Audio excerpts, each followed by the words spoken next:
ክርስቶስ በምድር ሲመላለስ ሳለ እንደኛ ልክ እንደኛ ነበር እስትንፋሱም እና የክርስቶስ እስትንፋስ ፍጡር አይሆንብንም ወይ? እስትንፋስ አሁን መንፈስ ቅዱስን እኛ በእስትንፋስ ነው አይደል? አብ ልባቸው ነው፣ ወልድ ቃላቸው፣ መንፈስ ቅዱስ እስትንፋስ እንላለን እና ክርስቶስ በምድር ሲመላለስ ደግሞ እንደኛ ነበር እስትንፋሱ እና ያ እስትንፋስ እንደኛ ፍጡር አይሆንብንም ወይ? ክርስቶስ የተጠቀመው ምድር ላይ ያለ ክርስቶስ በዚህ ሰዓት በሁሉም የሞላ ነው ካል ያው በስጋውም በሁሉም የሞላ ነው ካል ስጋ ያው የሚዳሰስ የሚጨበጥ ነው አይደል? እኛ ደግሞ እግዚአብሔር መንፈስ ነው፣ አይዳሰስም አይጨበጥም ነው የምለው እና ከዚህ ጋር እንትን አይልም ማለት አይጋጭብንም። በዘፍጥረት ላይ ያለ አንድ ጥቅስ ነበረና እሱ ላይ ነበረና ጥቅሱ ምንድነው የሚለው? እግዚአብሔር አለ ሰውን እንደ መልካችን እንደ ምሳሌያችን እንፍጠር አለ።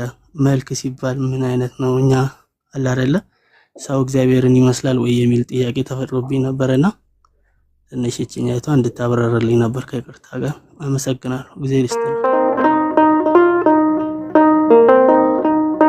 ከተዋህዶ በኋላ መለያየት የለም። ለዛ ነው ሁለት ባህሪ የምንቃወመው። ለዛ ነው ሁለት አካል የምንቃወመው። አንድ አካል አንድ ባህሪ። ከተዋህዶ በኋላ ንጥጥሎሽ የለም። የአይን ቅጽበት ማለት ንጽጽር ስለጠፋ ነው እንጂ ከአይን ቅጽበትም የበለጠ የሚፈጥርም ካለ ከዛ በኋላ ፈጽሞ ልይት መለያየት የለም። ወደ መቃብርም ሲወርድ ያ ነፍስ የተለየው ስጋ ሞታ ብለናል አላቀድም ነፍሱን አሳልፎ ሰጠ በሌለም በመስቀል ላይ ነፍስ የተለየው ያ ስጋ ማንን ግን ተዋህዷል? መለኮትን። መለኮት ተለያይቶ አያውቅማ። ስለዚህ ወደ መቃብር ሲወርድም ስጋው ከመለኮት ጋር ነበረ። ወደ ሲኦልም ሲወርድ ደግሞ ያቺ በሁሉ ቦታ የሞላችው መለኮት ነፍስ ብትለየው መለኮት ግን አለቻ። መለኮት በሁሉ ቦታ አለ። የተለያዩት ነፍስና ስጋ ናቸው። በአካል ነፍስ ወደ ሲኦልም ሲወርድ መለኮት አለ። መለኮት በሁሉ ቦታ የሞላ ነው። ስጋ ግን በመቃብር ግልጽ ሆኖ ከሆነ ማለት ስጋ ወደ መቃብር ሲወርድ መለኮት ግን በሁሉ ቦታ የሞላ ስለሆነ ከስጋ ጋር በመቃብርም አለ። በአካል ነፍስ ወደ ሲኦልም ሲወርድ መለኮት ከነፍስ ጋርም አለ። መለኮት በሁሉ ቦታ የሞላ ነው። ስጋ ግን ገደብ አለው። በዛች በመቃብር ነው ያለው። ሞተ ስንል ነፍስና ስጋው ተለየ። ነፍስና ስጋውን በፈቃዱ ነፍሱን ከስጋው በፈቃዱ ለየ። ልክ እንደኛ ተገዶ አይደለም፣ በራሱ ፈቃድ በእግዚአብሔርነቱ ስልጣን ነፍስን ከስጋው በራሱ ፈቃድ ለየ። በአካለ ነፍስ ወደ ሲኦል፣ በአካለ ስጋ ደግሞ ወደ መቃብር ወረደ። መለኮት ግን ከስጋ ጋርም በመቃብር ነበር። በምን እናውቃለን? አልበሰበሰም። ሙስና መቃብር አላገኘውም። መግነዝ ፍቱልኝ፣ መቃብር ክፈቱልኝ አላለም። እንደተዘጋ ወጣ። ለምን? መለኮትን ስለተዋሃደ። ከስጋ ጋር መለኮት በመቃብር ባይኖር ኖሮ መለኮት እንዴት ይነሳ ነበረ? ስለዚህ በተዘጋ መቃብር ሞት እንዳድርጎ ተነሳ። ለምን? መለኮት ከስጋ ጋር በመቃብር ስለነበር። ወደ ሲኦልም ወርድ ነፍሳት ሁሉ ነፃ ወጣ። ለምን? ወደ ሲኦል ከወረደች ከነፍሱ ጋርም ጭምር መለኮት ስለነበረች። መለኮት በሁሉ ቦታ የሞላ ነው እና እዚህ ጋር መቃብር ላይ ብቻ ነው ያለው። ያው ክርስቶስ መቃብር ላይ ብቻ ነው ያለው፣ እዚህ ነው ተቀብሮ ያለው፣ እዚህ ቦታ ነው ያለው ብሎ እዚህ ጋር የምንወስነው አይደለማ። በቦታ በጊዜ የሚወሰን ስጋ እንጂ መለኮት ስላይደለም። ግልጽ ነው ሐሳቡ። አሁን በትክክል ገብቶኛል። እዛው ጋር ተያይዞ ዲያቆን ክርስቶስ በምድር ሲመላለስ ሳለ እንደኛ ልክ እንደኛ ነበር እስትንፋሱም እና የክርስቶስ እስትንፋስ ፍጡር አይሆንብንም ወይ? እስትንፋስ አሁን መንፈስ ቅዱስን እኛ በእስትንፋስ ነው አይደል? አብ ልባቸው ነው፣ ወልድ ቃላቸው፣ መንፈስ ቅዱስ እስትንፋስ እንላለን እና ክርስቶስ በምድር ሲመላለስ ደግሞ እንደኛ ነበር እስትንፋሱ እና ያ እስትንፋስ እንደኛ ፍጡር አይሆንብንም ወይ? ክርስቶስ የተጠቀመው ምድር ላይ ያለ የሚል ጥያቄ መጣብኝ እና ከዚሁ ጋር የይሻ ለመጨረሻ ጊዜ ይቅርታ። ሁለተኛው ደግሞ ክርስቶስ ከተነሳ በኋላ ያው ስጋውም አብሮ ነው የተነሳው ራይት። በአብ ቀኝ ተቀመጠ እንላለን እና ያው ለአብ ቀኝ ስንል አይ ቲንክ እንደሚመስለኝ ያው የስልጣን እኩልነቱን ነው እንጂ የቦታ እንትን እያልን አይመስለኝም። ያው አብ በሁሉም የሚገኝ ስለሆነ እና በአብ ቀኝ ተቀመጠ ብለን በዚህ ሰዓት የክርስቶስ ስጋ የት ነው ያለው? ላይ ክርስቶስ በስጋ በዚህ ሰዓት ላይ የት ነው ያለ የክርስቶስ ስጋ የሚለው እሱን እስኪ በመጀመሪያ የመጀመሪያው ጥያቄ የክርስቶስ ስግው ቃል እስትንፋስ እንደኛ አይሆንብንም ወይ? መለኮት የተዋሃደ ነው። በጣም እዚህ ጋር ማወቅ ያለብን መለኮትን የተዋሃደ ነው። ያ ስጋ ፍጹም ሰው ብቻ አይደለማ፣ ፍጹም አምላክም ነው እኮ። መለኮትን የተዋሃደ ነው። ክርስቶስ እኮ እንደኛ ሰው ነው። እንደኛ እኮ እጅ አለው፣ እንደኛ እኮ እግር አለው። ፍጹም ሰው እኮ ነው የሆነው። እንደኛ ሁለት አይን እኮ ነው ያለው። ፍጹም ሰው ነው የሆነው። የኛ አይን ግን እንደዚህ ብቻ ነው የሚያየው። የእሱ ጋር አይን ግን እንደዚህ አይደለም። ከሰው ውጭ ሌላ ተጨማሪ እዚህ ጋር ሌላ አይን ምትከል ሳያስፈልገው ፍጹም ሰው መሆኑን እንደጠበቀው ነው። ግን በሁሉ ቦታ ግን የሞላ ነው። እዚህ ጋር ነው የሚለየው። ማንም ሳይነገረው ይላል መጽሐፍ ቅዱስ የሰው ልቦና ያውቅ ነበር ይላል። እንደውም መጽሐፍ ቅዱስ በልባቸውም ሲያጉረመርሙ አውቀው እንዲህ አላቸው። ማን ነገረው? ግን እኮ ፍጹም ሰው ነው። እስቲ እኔ እናንተ አሁን ሰው በልቡ የሚያስበውን ማወቅ እንችላለን? አንችልም። ግን እኮ ግን ክርስቶስ ፍጹም ሰው ነው። መለኮትን የተዋሃደ ነው። ለዛም ነው የምወደው ልጄ ሲል በመለኮቱ በስጋው ላይ አልለየውም። ወልድ ዋህድ ነው። አንድ አካል አንድ ባህሪ ነው። ጥንት ቅድምና የሌለው ስጋ ጥንት ቅድምና የሌለውን መለኮት ስለተዋሃደ ልጅ የተባለ አብሮ የመለኮት ገንዘብ ለስጋ የስጋ ገንዘብ ለመለኮት ሆነ። ስለዚህ ያ እስትንፋስ ተራ እስትንፋስ አይደለም። በሐዋርያት ላይ እፋለባቸዋል የሚለው ምን ለማለት እፋለባቸው ሲል መንፈስ ቅዱስም በወልድ ሁሉ ሆኖ መኖሩን ለማሳየት አባ ጊዮርጊስ ዘጋስጫ መጽሐፍ አርገኑ ላይ እንዳብራራለን ማለት ነው። በእኔ አብ እንዳለ አብን በእኔ እንዳለ እመኑ አለ። አየህ ምን ማለት ነው? ማለት በአብ ዘንድ ወልድ አለ፣ በወልድ ዘንድ አብ አለ። ከዛስ መንፈስ ቅዱስም ደግሞ በወልድ ዘንድ እንዳለ እንድናቅ በሐዋርያት ምን አለ ጌታችን? እፍ አለባቸው ይላል። አይ እፍ አለባቸው ማለት እኮ መንፈስ ቅዱስ በወልድ ውስጥ ነው ያለው እንጂ ራሱን ችሎ የቻለ ደግሞ አካል አይደለም። ደግሞ እንዳለ ደግሞ ኃይልን እስክትለብሱ በኢየሩሳሌም ቆዩ አላቸው። ራሱን የቻለ አካል ያለው መንፈስ ቅዱስ እንዳለ ደግሞ ነገረ። በሱ ዘንድ ህልው እንደሆነ ለማሳየት በሐዋርያት ዘንድ እፍ አለባቸው። አይ መንፈስ ቅዱስ እኮ ራሱን የቻለ እኮ አካል አይደለም፣ በወልድ ውስጥ ያለ እስትንፋስ ነው ብለን ደግሞ እንዳንወስንም ራሱን የቻለ እግዚአብሔር መንፈስ ቅዱስ የሚባል ሶስተኛ አካል እንዳለ እንድንረዳ ኃይልን እስክትለብሱ በኢየሩሳሌም ቆዩ ብሎ ዛሬ ዕለት ቤተክርስቲያናችን የተወለደችበት ዕለት መንፈስ ቅዱስ በእሳት ላንቃዎች ለሐዋርያት መንፈስ ቅዱስ ተገልጦ ቋንቋዎችን ሁሉ ነገራቸው፣ አሳወቃቸው። ራሱን የቻለ አካል አለም።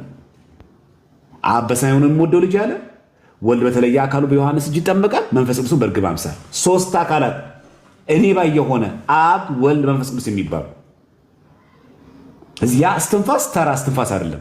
እፍ ያለባቸው መንፈስ ቅዱስን ያሳደረባቸው ምን ለማሳየት ነው? በወልድ ዘንድ መንፈስ ቅዱስ ህልው እንደሆነ ለማሳየት በእኔ አብ እንዳለ አብን በእኔ እንዳለ እመኑ እንዳለው መንፈስ ቅዱስን በሱ ዘንድ ህልው እንደሆነ እንድንረዳ፣ ተነጣጥለው እንዳይደሉ እንድንረዳ። ይሄ ምን ያሳያል? ደግሞ በወልድ ቃልነት ይናገራሉ የሚለው አሁንም አላ በወልድ ዘንድ አብ አለ፣ በአብ ዘንድም ወልድ አለ እንጂ ይሄ እስትንፋስ ተራ እስትንፋስ አይደለም። ፍጡራዊ የሆነ እስትንፋስ አይደለም። እንደኛ አይነት መለኮት የተዋሃደ ነው። ስለዚህ የሚያደርጋቸው ነገሮች በሙሉ ክርስቶስ ስግው ቃል ነው ብለን የምናምነው፣ ፈጣሪ ነው እግዚአብሔር ነው ለምናምነው እና አሁን ክርስቶስ በአብ ቀኝ ነው ያለው። ቀኝ ስንል ያው ስልጣንን ኃይልን ለመግለጽ ነው እንጂ እንዳልከው ያው ቀኝ ሲባል ያው እንደኛ ቀኝና ግራ ማለት አይደለም። ጥሩ ክርስቶስ አሁን የት ነው ያለው? በሁሉ ቦታ። በቦታ የሚወሰነው ስጋ በቦታ የማይወሰነው መለኮት ስለተዋሃደ ምሉ ሆነ። አይገርምም? ይሄ ክብራችን እኮ ይሄ በቃ በሁሉ ቦታ ነው ያለው።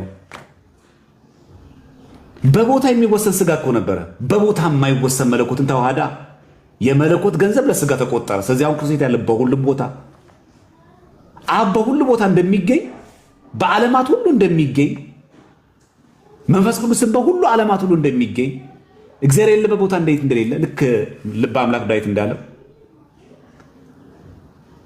ወደ ሰማይ በወጣ አንተ በዚህ ያለ፣ ወደ ጥልቁም ቦርድ አንተ በዚህ ያለ፣ ከአንተ ወደ ማን ሄዳለሁ እንዳለ ልክ ወልድ ኢየሱስ ክርስቶስም አሁን ስግው ቃል ያለው በሁሉ ቦታ።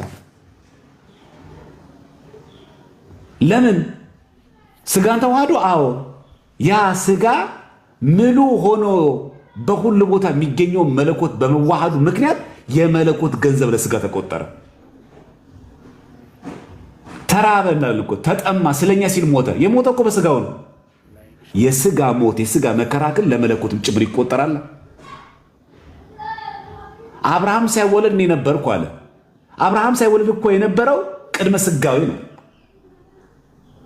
በቃልነት ነው። ግን አብርሃም ሳይወለድ እኮ በመለኮትነት የነበርኩ አልለጠለውም። ለምን?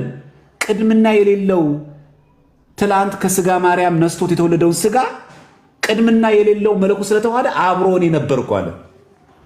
የመለኮት ገንዘብ ለስጋ ተቆጠረለት። እኔ ማለት ተቻለ እንጂ ነጣጥሎ ትላንትና ከማርያም ስወለድ በእርግጥ በስጋ የተወለድኩት በቅርብ ነው። በመለኮቴ እኮ ግን የተወለድኩት እኮ ቅድመ ዓለም ሳይፈጥር አንለጣጠለውም። አብርሃም ሰው እኔ ያለው ማን ነው? ስግው ቃል መለኮት ስጋ የተዋሃደ ክርስቶስ ነው እንጂ በመለኮቴ በስጋ ብሎ አልከፋፈለውም። ለዛ ነው አንድ አካል አንድ ባህሪ ለምናምነው። ንጥጥሎሽ የለም። ከተዋህዶ በኋላ ለቅጽበት አይን እንኳን ንጥጥሎሽ የለም። ተዋህዶ ነው ያለው። ስለዚህ ለዚህ ነው የስጋን መከራ መቀበል የስጋን ሞት ለማን ይቆጠራል? ለመለኮት ይነገራል። ለዛ ነው ሞተ ወልደ እግዚአብሔር ለሌለ ስንናገር ራሱ ሞተ ወልደ እግዚአብሔር እንላለን። ምን ማለት ሞተ ወልደ እግዚአብሔር ማለት? የሞተው እኮ መለኮት ሆኖ እኮ አይደለም። የስጋ ሞት ለመለኮት ይነገራል። አሁን እውሩን ያበራው ማን ነው? ስግው ቃል መለኮቱ ነው። ስጋው ብለ አነጣጥልም። ስግው ቃል ኢንካርኔትድ ወርድ ያዳነን ማን ነው? ኢየሱስ ክርስቶስ። ኢየሱስ ክርስቶስ ማን ነው? መለኮትና ስጋን የተዋሃደ እግዚአብሔር ልጅ እንጂ ነጣጥለን አይደለም የምናየው። መለኮቱን ስጋውን አንልም። መለኮት ቤት ቦታ ነው ያለው? በሁሉ ቦታ። ሲሰቀልም ከስጋ ጋር አብሮ አለ። በዘባነ ኪሩብም አለ። እዚህ ስጋ ጋር ቀራኒው ላይ ብቻ ነው ያለው። እዚህ መስቀል ላይ እዚች መስቀል ምልክት ላይ ነው ያለው አይባልም። በሁሉ ቦታ የሞላ ነው።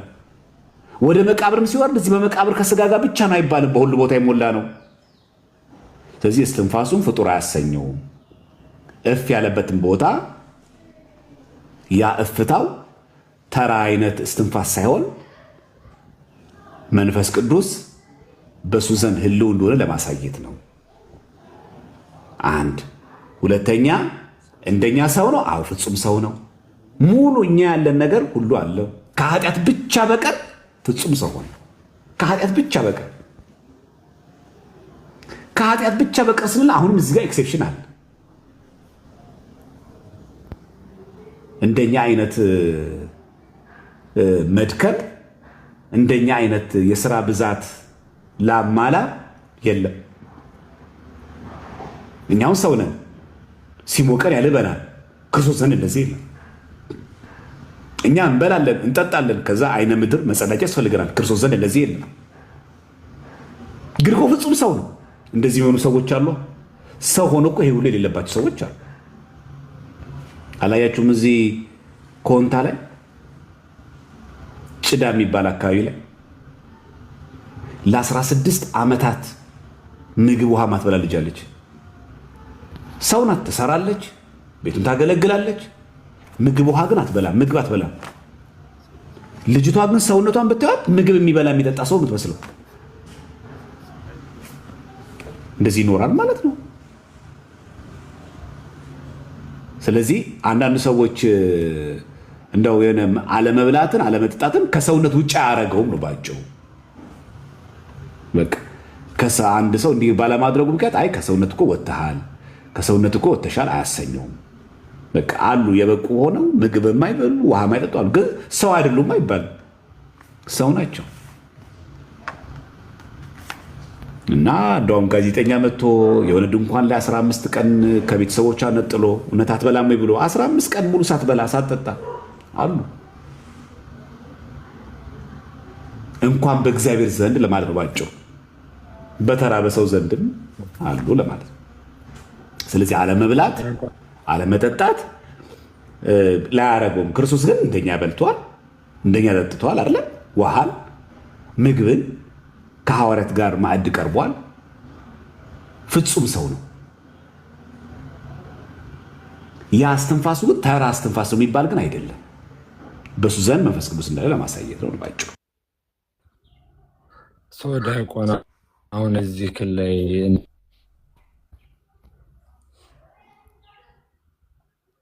ምድር ላይ ያለ እስትንፋሱ መለኮት ከሆነ የእኛ እስትንፋስ ደግሞ ፍጡር ነው እና እኛን መሰለ የሚለው እንትን አይልብንም፣ አይጋጭም። ሁለተኛ ደግሞ ክርስቶስ በዚህ ሰዓት በሁሉም የሞላ ነው ካል ያው በስጋውም በሁሉም የሞላ ነው ካል ስጋ ያው የሚዳሰስ የሚጨበጥ ነው አይደል? እኛ ደግሞ እግዚአብሔር መንፈስ ነው፣ አይዳሰስም አይጨበጥም ነው የምለው እና ከዚህ ጋር እንትን አይልም ማለት አይጋጭብንም። አሁን እኛ ከሶስቱ አካል አንዱ አካል ወልድ ኢየሱስ ክርስቶስ ነው ብለን የምናምነው በግልጽ ንግር የተጻፈው ፍጹም አምላክ። እዛ ላይ ራሱ ተጨማሪ ገለጻም አለ። ምንድን ነው እየተናገርን ያለ ነው?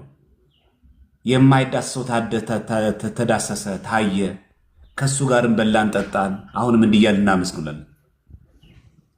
አየህ፣ የማይጨበጠው የማይዳሰው ተዳሰሰ። አቤቱ ማትደፈረውን ይሁዳ ደፈረ፣ አንተን ሸጠ። መናቅ አይሆንም። ክርስቶስ ቅድም አለ እኮ ፍጹም ሰው ነው አለ። ምን ማለት ነው? ነፍስና ስጋም አለው። አዎ እስትንፋስ አለው። አዎ ልክ እንደ ሰው ፍጹም ሰው። በሱ ዘንድ ግን መለኮትን የተዋሃደ አካላዊ ቃል እንደሆነ መጠን እግዚአብሔርነቱ መጠን ማለት እንደ አምላክነቱ እንደ እግዚአብሔርነቱ መጠን መንፈስ ቅዱስን በሱ ዘንድ ህልው ነው። ምን ማለት ነው? በእኔ ዘንድ አብ እንዳለ አብን በእኔ እንዳለ ለምን እንዳለ ሁሉ በሱ ዘንድ መንፈስ ቅዱስም አለ፣ በመንፈስ ቅዱስ ዘንድም ወልድ አለ። መንፈስ ቅዱስ ራሱ ካላጸና ማለት ነው። በነገራችን ላይ መንፈስ ቅዱስ ካላበረታችሁ፣ መንፈስ ቅዱስ ካላጠነከራችሁ ስለ ወልድ ራሱ መናገር አይቻልም። መንፈስ ቅዱስ ካልገለጠ በቀር ማለት አይጋጭም። ለምን? ፍጹም ሰው እስትንፋሱ እኮ አልቀረም። ግን ማን አለ? መንፈስ ቅዱስ አለ። ማን አለ? አብ አለ። ለምሳሌ እግዚአብሔር ክርስቶስ እንደኛ ሁለት እጅ አለው፣ ፍጹም ሰው ሆኗል። ይሄ ግን እንደኛ አይነት እጅ ነው ማለት ተራ እጅ ነው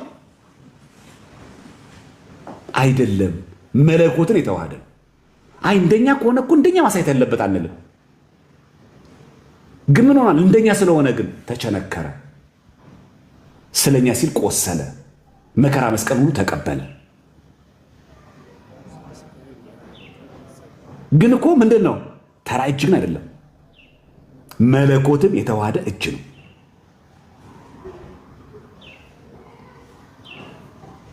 መለኮትን የተዋሃደ እጅ ሆኖ ግን ምን ሆነ? እንደኛ ሁለት እጅ ነው። ሁለት አይን አለ እዚህ ጋር። ፍጹም ሰው ነው የሆነው። የኛ ሁለት አይን ግን እንደዚህ ብቻ ነው የሚያየው። የእሱ ግን ሁሉ ቦታ ያያል። እንዴ እንደኛ ከሆነ እኮ በቃ እንደኛ ሁለት አይን እንደዚህ ብቻ ነው ማየት ያለበት አንልም። የኛ ጆሮ እንዴት ይሰማል? በአቅራቢያችን ያለው አዲስ አበባ ሆኜ ሐዋሳ ያለውን አልሰማም፣ አሜሪካን አልሰማም። እሱስ እንደኛ ፍጹም ሰው ሆኖ ሁለት ጆሮ ይዞ ግን በዓለማት ሁሉ ያለውን ከጊዜ ከገደብ ውጭ ሆኖ በሙሉ ግን ይሰማል በዚህ ሁለት ጆሮ። ስለዚህ እንደኔ ፍጹም ሰው ነውና ተብሎ ነው ፍጹም ሰው ነውና ተብሎ በቃ ሁለት ጆሮ ሳለ በቃ በገደብ ነው በዚህ መስማት ያለብህ አንልም። ልክ እንደዛ ሁሉ ቅድም እንዳለው በሁሉ ቦታ የመላ ነው። አዎ መለኮት በሁሉ ቦታ የመላው መለኮት በጊዜ በቦታ የሚወሰነውን ስጋን ስለተዋሃደ የመለኮት ገንዘብ ለስጋ ይነገራል። በሁሉ ቦታ ተገኘ ይባላል። ስለዚህ መለኮት ስጋው ደግሞ መቀየር ሳያስፈልገው፣ ስጋ መለኮት ወደ ደግሞ መቀየር ሳያስፈልገው በተአቅቦ በተዋህዶ አንዱ ሆኖ ከዛስ በሁሉ ቦታ ላይ አለ። እንዴት? እሱ ራሱ በሚያውቀው ይሄ እኮ የሚደንቀው ለዚህ ሚስጥር እኮ የተባለው እኮ ለዚህ ነው። ሚስጥረ ስጋዌ ሚስጥር ነው። በቃ ያ በቦታ የሚወሰን ስጋ እንዴት በሁሉ ቦታ ላይ ሞላ? ስጋ በጊዜ የተገደበ አይደለም ወይ? አዎ። ፍጹም ሰው አይደለም ወይ? አዎ። ግን በሁሉ ቦታ ላይ ግን ይሞላል። ለምን? ያ መለኮትን የተዋሃደ ነው። በጸጋ እግዚአብሔር ልጅ አይደለም፣ የባህሪ ልጁ ነው። ያው ልዩ የሚያደርገው ይሄ ነው። በጸጋ እግዚአብሔር ልጅ ሆነ አይደለም፣ የባህሪ ልጁ ነው። ምክንያቱም ቅድመ ዓለምም ያለ እናት ተወልዷል። አብ ወልድን በምንም አይቀድምም። ወልድም በምንም ከአብ ከመንፈስ ቅዱስ አይቀድምም። ይሄ ሁሉ መለያየት ሁሉ የለበትም። ስለዚህ አሁን እኛ ስጋዊ መስፈርቶቻችን እናወጣቸውና ልክ እንደኛ ሰው ከሆነ የኛ አይነት እስትንፋስ አለው ማለት ፍጹም ሰው ነው። አዎ። መንፈስ ቅዱስ ግን የተዋሃደ መሆኑን ግን እንዳንረሳ። አዎ እንደኛ ጆሮ አለው። አዎ። ይሄ ጆሮ ግን ተራ ጆሮ አይደለም። አብ በሚሰማው ልክ ወልድም ልክ መንፈስ ቅዱስ ስግው ቃልም ይሰማል፣ መንፈስ ቅዱስም ይሰማል። ግን እኮ ስግው ቃል ነው። አሁንም እኮ በከበረ ሰውነት እኮ ነው ያለው በአብ ቀኝ። በአብ ቀኝ ማለት በአብ ሪና ማለት ነው። ቀኝ ሲባል ቀኝ ግራ ሳይሆን በአብ ሪና፣ በአብ ስልጣን በሁሉ ቦታ ይሞላ ነው ስግው ቃል ሆኖ። አይ ወልድ እኮ ስጋ ስለለበስክ ማትሰማቸው ነገሮች አሉ የሚባል ነገር የለም። ሎቱ ስባል በሁሉ ቦታ ይመላ ነው። አብና መንፈስ ቅዱስ የሚሰሙትን በሙሉ የሚያውቁትን ሁሉ ያውቃል፣ የሚሰሙትን ሁሉ ይሰማል፣ የሚያዩትን ሁሉ ያያል። ከሱ የሚሰወር ነገር የለውም። ግን ምንድን ነው? ስግው ቃል ነው። ስለዚህ መነጣጠል የሚባል ነገር የለም ነው ባጭሩ። ለዚህ እኮ ነው ሚስጥረ ስጋዌ ሚስጥር ያሰኝ። ፍጹም ሰው ሆናል። አዎ እንደኛ ፍጹም ሰው ሆናል። ግን በቦታ በጊዜ ግን ገድበን እስከዚህ ድረስ ስማ፣ እስከዚህ ድረስ ልክ እኛ እንደምናየው፣ ልክ እኛ እንደምንሰማው፣ ልክ እኛ እንደምናሸተው። አሁን እኛ ድምፅ ይሰማል እስከየት? እስከተሰማ ድረስ። በዛ ላይ ደግሞ የኔ ድምፅ እንዲሰማ ኔትወርክ ይፈልጋል። ይህ ድምፅ ደግሞ እንዲሰማችሁ ደግሞ አየር ይፈልጋል። ክርስቶስ ይህ ሁሉ የለበትም። እንደኛ እኮ ፍጹም ሰው ነው። አሁን ክርስቶስ እኛን ቢናገረን ቃል በቃል ማይክ አይፈልግም፣ ኔትወርክ አይፈልግም። ግን እኮ ፍጹም ሰው ሆኗል። አዎ ልክ አብ አሁን ሲናገር ማይክ እንደማይፈልግ፣ ድምፅ እንደማይፈልግ፣ ኔትወርክ አስቸገረኝ እንደማይል እሱ በወደደው መጠን ልክ ልሰማ ባለበት ልክ ይሰማል። እግዚአብሔር ነውና፣ መለኮት ነውና፣ ፈራጅ ነውና፣ የሁላችን አዳኝ ነውና በቦታ በጊዜ ገድበን አንወስነው። ግን እኛ ቦታ ይወስደናል። በጣም የሚገርመው ክርስቶስ ነፍስ ከስጋው ለይቶ በመቃብር እንኳን 3 መዓልት 3 ሌሊት እንኳን ሲቆይ በዘባነ ኪሩብ ሆኖ ከአብ ዘንድ ምስጋናው አልተቋረጠም። 3 ቀን በመቃብር ስለቆየ የ3 ቀን ምስጋና አልተቋረጠበትም። መለኮት በሁሉ ቦታ የሞላ ነው። እንዴት ይገርማል! እንዴት ይደንቃል! ክርስቶስ ነቢይ ይባላል፣ ከነቢያት አንዱ ግን አይደለም። ክርስቶስ ሐዋርያ ይባላል፣ ከሐዋርያት አንዱ ግን አይደለም። ክርስቶስ ሰው ይባላል፣ ከሰዎች መካከል አንዱ ግን አይደለም። ክርስቶስ ሊቀ ካህናት ይባላል፣ ከካህናት መካከል አንዱ ግን አይደለም። አይተል ይነገርለታል፣ ከነዛ መካከል አንዱ ግን አይደለም። ክርስቶስ ፍጹም ሰው ሆነ፣ እንደኛ ሰው ሆነ። አዎ ከሰዎች መካከል አንዱ ግን አይደለም። መልክአ ኢየሱስ ላይ ክርስቶስ ነቢይ ወሐዋርያ ይለዋል። ክርስቶስ ነቢይ ይባላል፣ መጻያትን ኃላፊያትን ነግሮናልና ያለፈውን የሚመጣውንም ያውቃልና። ነቢያት ተገልጾላቸው እሱ ግን በባህሪ ገንዘቡ ስለሚያውቅ ከአብ ዘንድ ስለተላከ ሐዋርያ ይባላል። የተላከ ማለት ነው። ከሐዋርያት አንዱ ግን አይደለም። ፍጹም ሰው ነው፣ ከሰዎች መካከል ግን አንዱ አይደለም። ሐዋርያ ይባላል፣ ከሐዋርያ መካከል አንዱ አይደለም። ሊቀ ካህናት ይባላል፣ ከካህናት መካከል አንዱ ግን አይደለም። ይለያል። አይታ እንደኛ ፍጹም ሰው ሆናል፣ ከሰዎች መካከል አንዱ ግን አይደለም። እኔ እናንተ አሁን ሰው ነን፣ ከሰዎች መካከል ግን አንዱ ነን። አዎ ልክ ነው። ሰማዕቱ ቅዱስ ጊዮርጊስ ሰው ነው፣ ከሰዎች መካከል አንዱ ነው። አዎ ልክ ነው። አዎ ድንግል ማርያም ሰው ናት፣ የአምላክ እናት ናት፣ ወላዲተ አምላክ ናት፣ ከሰዎች ወገን ግን ናት፣ አንዷ ናት። አዎ ልክ ነው። ስለ ክርስቶስ ግን እንደዛ አይነገርም። ፍጹም ሰው ነው፣ ከሰዎች መካከል አንዱ ግን አይደለም። ለዚህ አየህ ልዩ የምናደርገው ነገር አለ ማለት። ሐዋርያ ነው፣ ከሐዋርያት መካከል አንዱ ግን አይደለም። ቅዱስ ይባላል ክርስቶስ፣ ከቅዱሳን መካከል አንዱ ግን አይደለም። የቅዱሳን ቅዱስ ነው፣ የጌቶች ጌታ ነው። ጌታ ይባላል፣ ከጌቶች መካከል አንዱ ግን አይደለም። የጌቶች ጌታ ነው። አምላክ ይባላል፣ ከአማልክት መካከል አንዱ አይደለም። የአማልክት አምላክ ነው። ንጉሥ ይባላል፣ የነገስታት ንጉሥ እንጂ ከንጉሶች መካከል አንዱ ግን አይደለም። አይ ምን ያክል ነጥል እንደምናደርገው። ስለዚህ ክርስቶስ እግዚአብሔር ፈጣሪ የሆነ በሁሉ ቦታ ላይ የመላ የማይታይ አሁን ክርስቶስን እኮ አናየው፣ በአይነ ስጋ እኮ አሁን አናየው ካልተገለጠልን።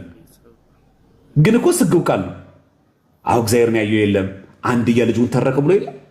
ስለዚህ አይጋጭማ። እግዚአብሔር መንፈስ ነው ማንም አላየው የሚለው ቃል ምን ማለት ነው? በመለኮትነቱ ያየው የለም። ግን በስጋ ደግሞ እንዳየነው ደግሞ እንድናቅ ምን አለን? እግዚአብሔርን ያየው አንድስ እንኳን የለም ካለ በኋላ አይ ከዚህ በኋላ መቼም አታዩትም ብሎ የዘጋው መጽሐፍ ቅዱስ አይደለም። ምን አለን ግን? በአባቱ እቅፍ ያለ አንድያ ግን ተረከው። ስለዚህ አለ ማለት ነው። ገላትያ 4:4 ላይ ከሴት የተወለደ ልጁን እንዳለው ከሴት የተወለደ ልጁ የተባለው ማን አለ? ወልድ አለ። እኔ የዳዊት ስርና ዘር ነኝ ያለው። ስር ሲል ዳዊትን የፈጠርኩ እኔ ነኝ ነው።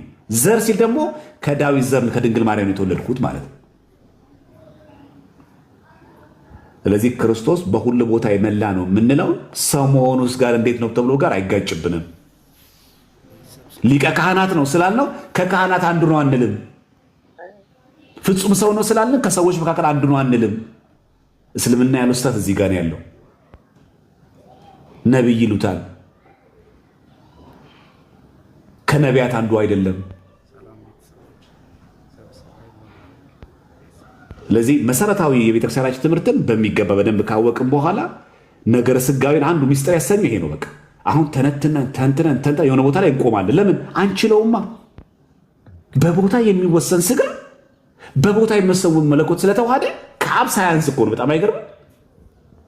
መለኮት ስጋን ስለተዋሃደ አካላዊ ቃል ከአብ አላነሰም፣ ከመንፈስ ቅዱስም አላነሰም። ማነስ በሌለበት ግን ተዋህዶ ተፈጽሟል። እኛ የምናነሳቸው በሙሉ በመስማት በማየት በማዳመጥ በእነዚህ ሁሉ በማወቅ በእውቀት ደረጃ ተከፍሎ የለበትም ወልድ ክርስቶስ ስግው ቃል። አብ የማያውቀው ነገር ሁሉ እንደሌለው ሁሉ ስግው ቃል ክርስቶስ የማያውቀው ምንም ነገር የለም። ከሱ የተሰወረ ነገር የለም። ሁሉ በእርሱ ሆነ፣ ከሆነው ሁሉ እንኳን ያለ እርሱ አንዳች እንኳን አልሆነም። ምንም ያለ እርሱ የሆነ ነገር የለም። ምንም ግን እኮ ስግው ቃል ነው፣ ፍጹም ሰው። ስለዚህ ስንናገር የሞተልን የተሰቀለልን ሞት እንዳርጎ የተነሳልን ያረገው እርሱ ስግው ቃል ኢየሱስ ክርስቶስ ነው። ከአብ ከመንፈስ ቅዱስ በምንም ማያንስ። እንደኛ ፍጹም ሰው ሆነ ማለት እንደኛ የተገደበ ነገር፣ እንደኛ የተወሰነ እውቀት፣ እንደኛ የተወሰነ እይታ፣ እንደኛ የተወሰነ መስማት አለው ማለታችን አይደለም። እሱ የማያውቀው ነገር የለም። እሱ የማይሰማው ነገር የለም። በስጋ ማርያም እየተገለጠ አይ ክርስቶስ ያለው እዚች ጋ ነው፣ ኢየሩሳሌም ነው ያለው፣ ዓለም ላይ የለም አንልም። በሁሉ ቦታ የሞላ ነው። ለምን? በሁሉ ቦታ የመላ መለኮት ነው። ስጋ ነው የተዋሃደው። የመለኮት ነገር ለስጋ የስጋ ነገር ለመለኮት ስለሚነገር ለዛ ነው። ዲያቆን የእግዚአብሔር ስጥልኝ። በእውነት ብዙ ነገር ነው የተማርኩት። ቴንኪው። የረጅም ጊዜ ጥያቄ ነበር ነው። በጣም ነው የማመሰግን። ያው አይ ቲንክ ረጅም ጊዜ ስለወሰድኩ እንጂ ሌላም ጥያቄ ነበረ፣ ግን ያው ጊዜ ወሰድኩ። የባሰ አመሰግናለሁ በጣም። እግዚአብሔር ስጥልኝ። እግዚአብሔር አክብርልን። ሚስጥረ ስጋዊ በደንብ አድርጋችሁ አንብቡት። ወደፊቱ ለሁላችም ሁልጊዜም ሚስጥረ ስጋዊን ስንማር መገንዘብና ማወቅ ያለባችሁ ነገር ሚስጥረ ስጋዊ ምንድን ነው? ሚስጥር እንዳትረሳ። ሚስጥረ ስጋዊ ምንድን ነው? ሚስጥር እንናገራለን። የቤተክርስቲያናችን ትርጓሜ ነው። ከ5ቱ አዕማደ ምስጢራት መካከል አንዱ ምስጢረ ሥጋዌ ነው። የቻልነውን ያከዛ ግን እንቆማለን። ከአቅም በላይ ነው፣ አይመረመርም። እንዲህ ነው ተብሎ በካልኩሌሽን አይመጣም። ምስጢር ነው አንዱ። እንኳን እሱ ቀርቶ ምስጢረ ጥምቀትን ስናነሳ እንደምንለው በጥምቀት ምን ይገኛል? የሥላሴ ልጅነት አይደለም እንማር፣ የሥላሴ ልጅነት። ከዛ ምን እናገኛለን? ከእግዚአብሔር እንወለዳለን። ከዛስ ይሄ ብቻ አልቅም። በጥምቀት የምናገኘው ጸጋ አንድ ሁለት እንዘረዝርና ከዛ እናቆማለን። ግን አንድ ሁለት ብቻ እኮ ማለት እኮ አይደለም። መናገር አቃተን። የማይነገር እያሃልቅ የማያልቅ ጸጋ ይገኛል በጥምቀት። እኛ ግን የተወሰኑ የምንዘረዝረው የኃጢአት ስርየት ይገኛል በጥምቀት። የሥላሴ ልጅነት እንገኛለን። ከአብራክን መንፈስ ቅዱስ ከማዮርዳኖስ እንወለዳለን። የኃጢአት ስርየት እናገኛለን። የእግዚአብሔር ልጆች እንባላለን። ከዛስ ይሄ ብቻ ነው? 3 አይደለም፣ 4 ብቻ ነው አይደለም፣ 5 ብቻ ነው አይደለም። ይቀጥላል። ገና ዘርዝረን አንችለውማ። ስለዚህ ሰው ማወቅ አለበት። በጥምቀት የሚገኙ ጸጋዎች ዘርዝሩ ሲባል የሆነ ቦታ ላይ እንቆማለን። መዘርዘር ያቅተናል። እንኳን ምስጢረ ሥጋዌ እንኳን የአምላክ ሰው መሆን እይትነገር አላ ይትነከር እኮ ነው የሚባለው። ይደነቃል እንጂ አይነገርም ነው የሚባለው። እንኳን የአምላክ ሰው መሆን ቀርቶ ምስጢረ ጥምቀት እንኳን ይከብዳል። እንዘርዝር ላይ የሆነ ቦታ ላይ እንቆማለን። ከሰዎች የመተንተን የማብራራት አቅም በላይ ስለሆነ ስለማናተንት አቅማችን ስለማይችል ግልጽ ነው። ሻክሊሉ እባላለሁ። ጥያቄ ነበረኝና አንድ ጥያቄ ልጠይቅ ብዬ ነው። እንትን ነበረ በዘፍጥረት ላይ ያለ አንድ ጥቅስ ነበረና እሱ ላይ ነበረና ጥቅሱ ምንድነው የሚለው? እግዚአብሔር አለ ሰውን እንደ መልካችን እንደ ምሳሌያችን እንፍጠር አለ። መልክ ሲባል ምን አይነት ነው? እኛ አለ አይደለ ሰው እግዚአብሔርን ይመስላል ወይ የሚል ጥያቄ ተፈጥሮብኝ ነበርና ትንሽ እቺኛይቷ እንድታብራራልኝ ነበር ከይቅርታ ጋር። አመሰግናለሁ። እግዚአብሔር ይስጥልኝ።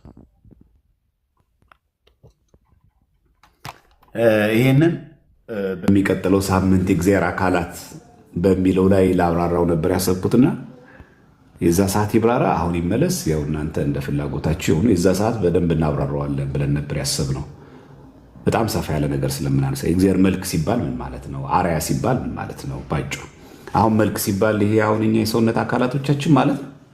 አሁን መልክ ሲባል ቀይ፣ ጥቁር፣ ጠይም ምናምን ቾኮሌት ከለር ምናምን ማለት እንደዛ ማለት አይደለም። መልክ ሲባል የእግዚአብሔር በተለይ ጀሮም በደም አብራርቶታል፣ ጎርጎሪዎስ በደም ተንትኖታል። ይሄንን መናፍቃንም ነበሩ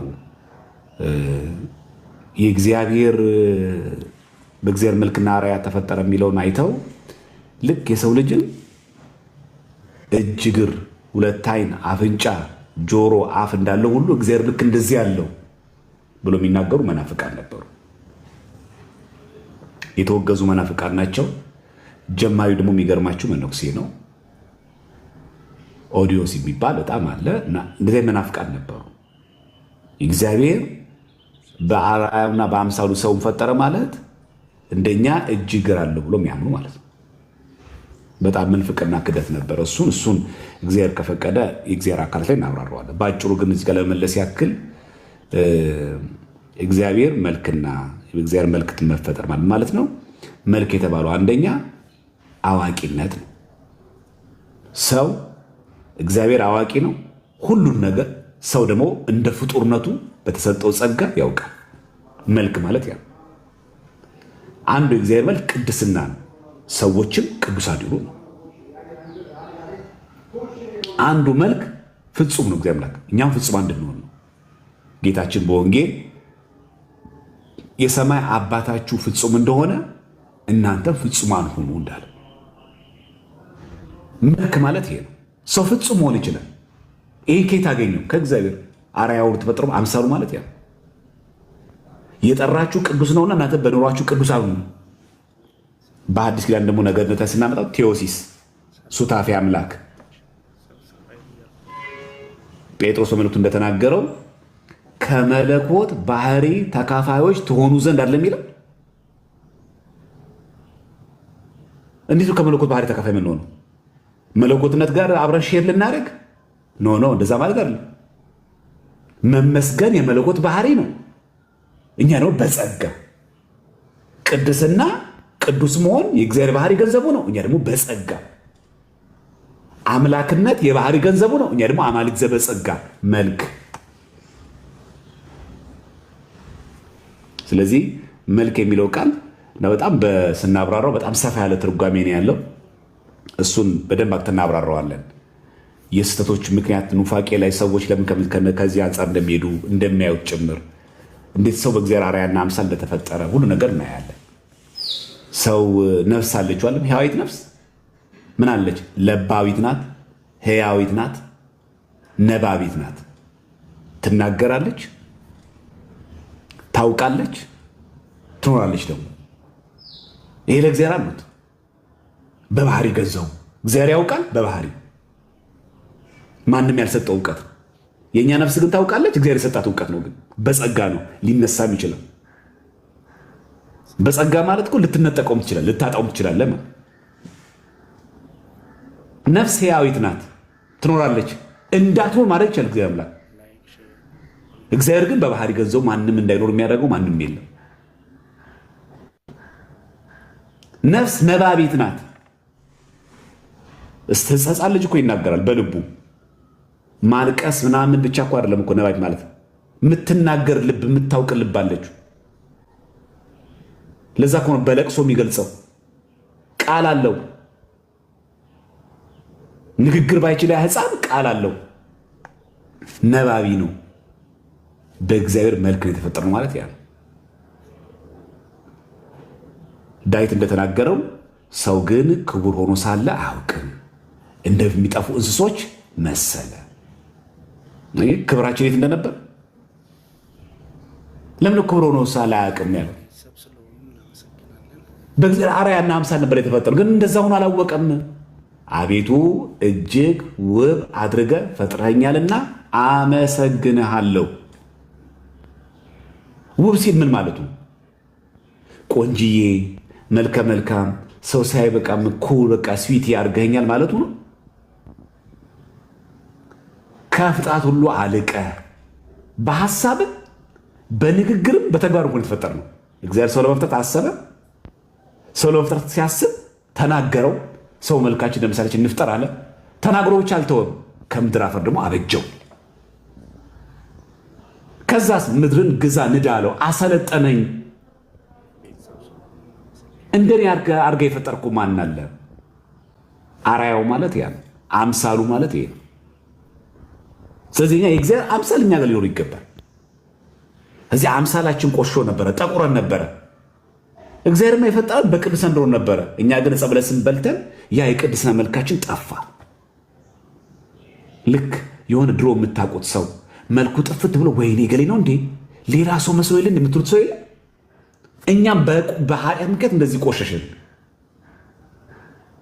ያ በእግዚአብሔር አርአያና አምሳል የተፈጠረን ሰዎች ከእግዚአብሔር አርአያና አምሳል ወጥተን የዲያብሎስን ግብር ምንፈጽም ኃጢአት የሰለጠነብን ሰዎች ሆነን ተገኘን። እሱ ግን ምን አደረገ? አርአያና አምሳሉን እንድናገኝ ብቻ ሳይሆን ከመለኮት ባህሪው ያ ማለት ከአምላክነት ገንዘብ ጭምር እንድንሳተፍ አደረገ። በምን ቴዎሲስ በምንለው ሱታፌ አምላክ አማልክት ዘበጸጋ አደረገ። እኛ በብልጣ በልጥነት ልናገኝ የነበረውን አምላክነት ዕፀ በለስ በልተን እንደዚህ አይገኝም።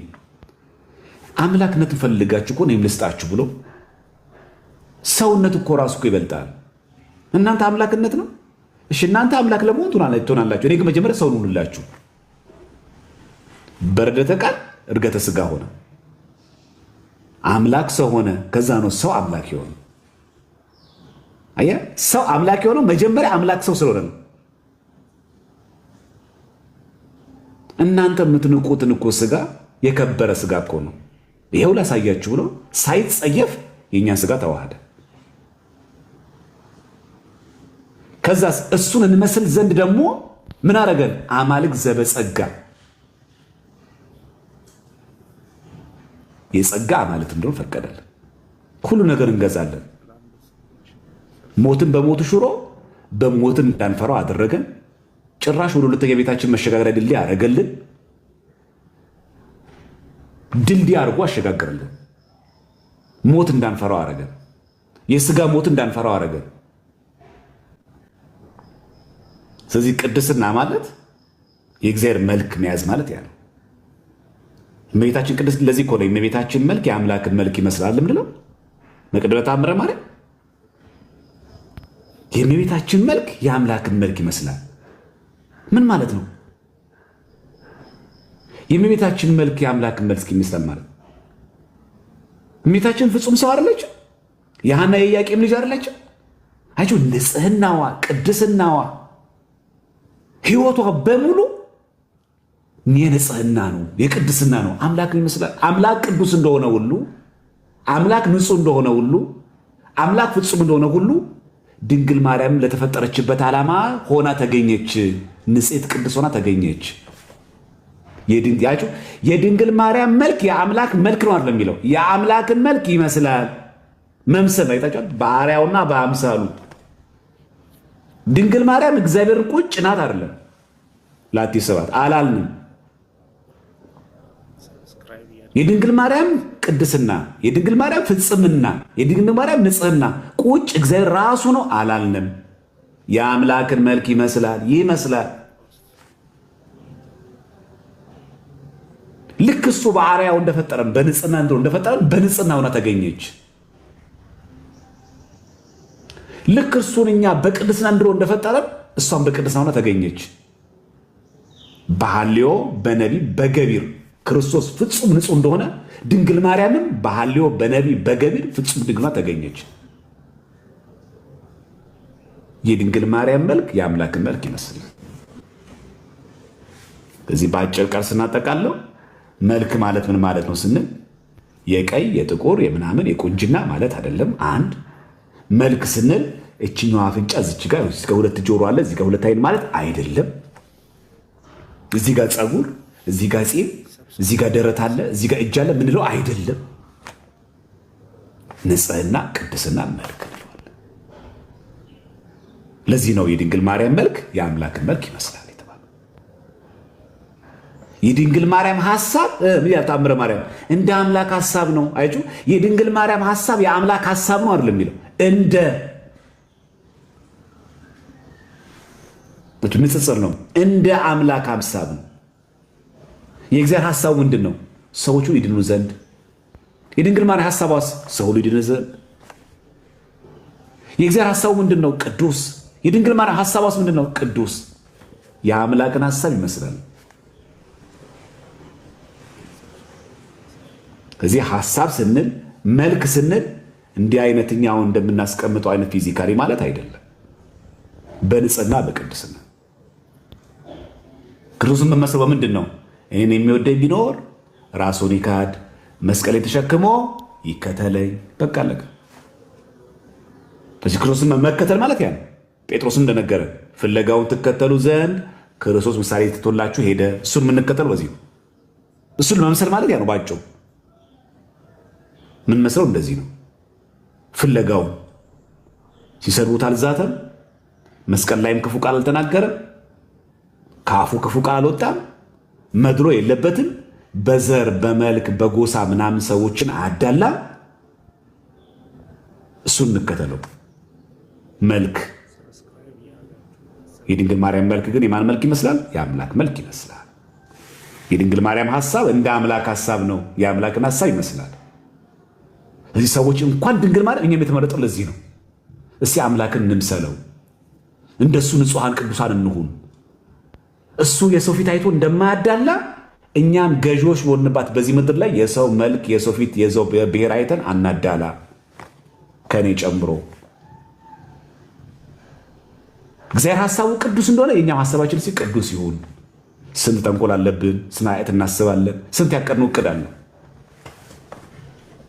አልሳካ ብሎን እንጂ አልመቻቸት ብሎን እንጂ ቀን ጠብቀን በዓል ጠብቀን ልንፈጽመው ያሰብነው ሐሳብ የለም፣ ኃጢአት የለችም። አቀናጅተን አለች አበደ። ለዚህ እኮ ነው ለሚያረግዙና ለሚያጠቡ ሰዎች ወዮላችሁ የሚለው። ለእርጉዞች ሲባል እኮ ልጅ ያረገዙ ማለት እኮ አይደለም። ኃጢአት ያረገዛችሁ ሰዎች ዛሬ ቢመጣስ አልፈጸምኩም ኃጢአቱን፣ ግን ቀን እየጠበክለት ነው፣ ግን አርግዘዋል። ለሚያጠቡ ማለት ነው ልጅ ልክ እናት ልጅ እያጠባች እንደምታሳድገው ሁሉ ኃጢአታችሁ እየተንከባከባችሁ ያላችሁት፣ እንደውም ጭራሽ እያጠባችሁ እያሳደጋችሁት የበለጠ አይቱን ለመስራት ራሱ የምትሽሞነሞኑ ወዮላችሁ ማለት ይሄ ከእግዚአብሔር መልክ ያወጣል። እዚህ መልክ ማለት ከራስ ፀጉር እስከ እግር ጥፍር ማለት አይደለም። በቃ ባጭር ስለ አይን፣ ስለ ጆሮ፣ ስለ ፀጉር፣ ስለ ጥፍር እያወራን አይደለም። መልክ ቅድስና ነው። መልክ ንጽህና ነው። በቃ የእግዚአብሔር አርአያ ማለት ያ ነው። ልክ የንጉስ ልጅ ንጉስ እንደሚሆን ልጅ ሁሉ እኛም ነገስታት ሆነን በሉ ምን ላይ እንንገስ? ኃጢአት ላይ እንንገስበት። እኛ ግን ኃጢአት ነግሶብናል ዛሬ። ክርስቶስ ንጉስ ነው፣ እኛም እኮ ነገስታት ነን። በምን ላይ እንነግሳለን? ምን ላይ ነግሳን? አሁን እኛ በዝሙት ላይ ነገስን፣ በገንዘባችን ላይ ነገስን፣ በወጣትነታችን ላይ ነገስን። ምን ላይ ነው የነገስን ነው እኛ? ለዚህ እኮ ነው ታቦት ሲወጣ ንግስ ለኩ። ለዚህ ነው ነገሰ ያ ቅዱስ። ለምን? በኃጢአት በርኩሰት በበደል በሞት ላይ ነገሱ። ድል ነሷት ይችን ዓለምን። ነገስታት ማለት ያ የኛ የነገስታት ደግሞ ንጉሱ ማን ነው? ክርስቶስ የነገስታት ንጉስ። እኛ ጌቶች ስንሆን የኛ የጌቶች ጌታ ደግሞ እሱ። እኛ አማልክት ዘበጸጋ ስንባል የኛ አማልክት ዘበጸጋ አምላካችን ፈጣሪያችን ማን ነው? ክርስቶስ የአማልክት አምላክ የጌቶች ጌታ የነገስታት ንጉስ ይባላል። በእኛ ላይ ይነግሳል። ይሄን ይመስላል። ይበቃናል።